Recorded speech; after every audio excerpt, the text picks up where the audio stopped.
हरि ओम प्रिय आत्मन। भारतीय अध्यात्म में भगवान और देवों के गुणों को कलाओं से मापा जाता है।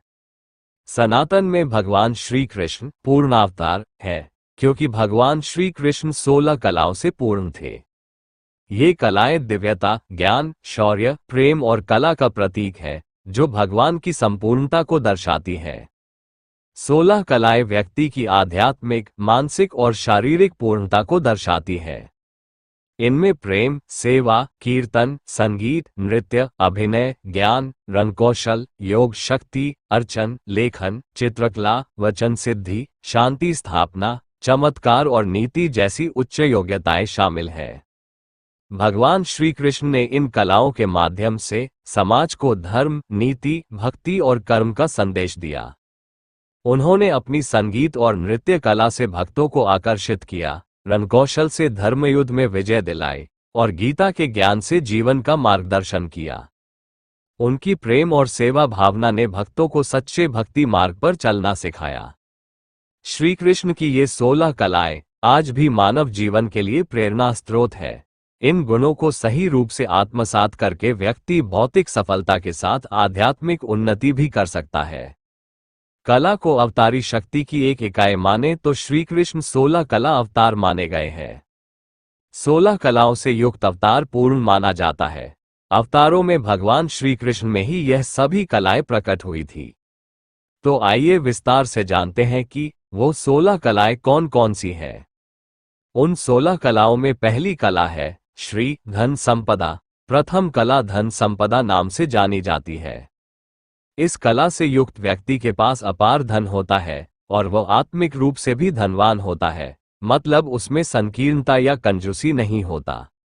जिसके घर से कोई भी खाली हाथ वापस नहीं जाता, उस शक्ति से युक्त पुरुष को इस प्रथम कला को धारण करने वाला माना जाता है। दूसरी कला है भू यानी कि अचल संपत्ति। वह व्यक्ति जो पृथ्वी के राज भोगने की क्षमता रखता है।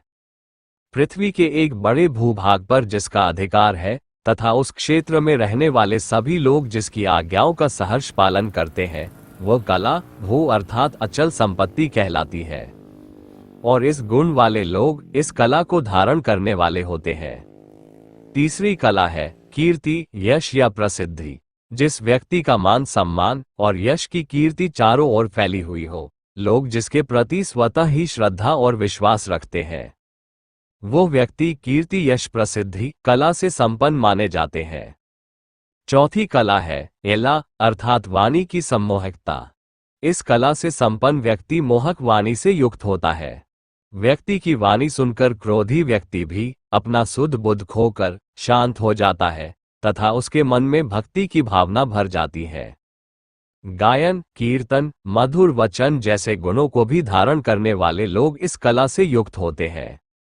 पांचवी कला है लीला, आनंद या उत्सव। इस कला से युक्त व्यक्ति अपने जीवन की लीलाओं को रोचक और मोहक बनाने में सक्षम होता है।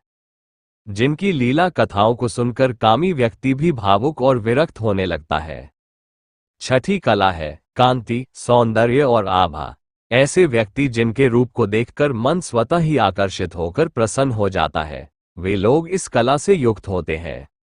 जिसके मुखमंडल को देखकर बार बार छवि निहारने का मन करता है, ऐसे लोग कांति, सौंदर्य और आभा कला से संपन्न होते हैं। सातवीं कला है विद्या, मेधा, बुद्धि। सभी प्रकार की विद्याओं में निपुण व्यक्ति, जैसे वेद, वेदांत के साथ युद्ध और संगीत कला इत्यादि में पारंगत व्यक्ति इस कला के अंतर्गत आते हैं। आठवीं कला है विमला पारदर्शिता। जिसके मन में किसी प्रकार का छल कपट नहीं होता, वह विमला पारदर्शिता कला से युक्त होता है। इनके लिए सभी एक समान होते हैं। ऐसे व्यक्ति के लिए न तो कोई बड़ा है और न ही कोई छोटा।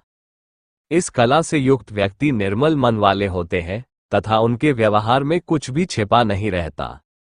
नौवीं कला है उत्कर्षिणी, प्रेरणा और नियोजन।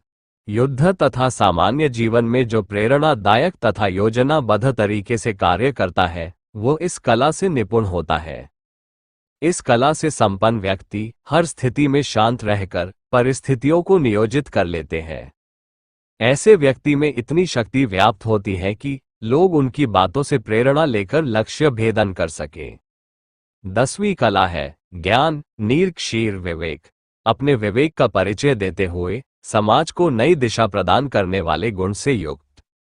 निरीक्षीर विवेक मतलब अच्छे बुरे का सही निर्णय लेने की क्षमता वाले व्यक्ति इस कला से संपन्न होते हैं। ऐसे व्यक्ति सत्य और असत्य को भलीभांति जानकर उनमें भेद करना जानते हैं। 11वीं कला है क्रिया, कर्मण्यता, जिनकी इच्छा मात्र से संसार का हर कार्य हो सकता है तथा व्यक्ति सामान्य मनुष्य की तरह कर्म करता है और लोगों को कर्म की प्रेरणा देता है। सब कुछ करने वाला होने के बावजूद भी उन कर्मों में लिप्त नहीं होता और न ही उसमें बंधता है। 12वीं कला है योग चित्तलय, जिनका मन केंद्रित है, जिन्होंने अपने मन को आत्मा में लीन कर लिया है, वह योग चित्तलय कला से संपन्न होते हैं। ऐसा व्यक्ति मृत व्यक्ति को भी पुनर्जीवित करने की क्षमता रखते हैं। 13वीं कला है प्रहवी, अत्यंतिक विनय। इसका अर्थ विनय है, मनुष्य जगत का स्वामी ही क्यों न हो, उसमें कर्ता का अहंकार नहीं होता है। 14वीं कला है सत्य, यथार्थ। व्यक्ति कटु सत्य बोलने से भी परहेज नहीं रखता और धर्म की रक्षा के लिए सत्य को परिभाषित करना भी जानता है।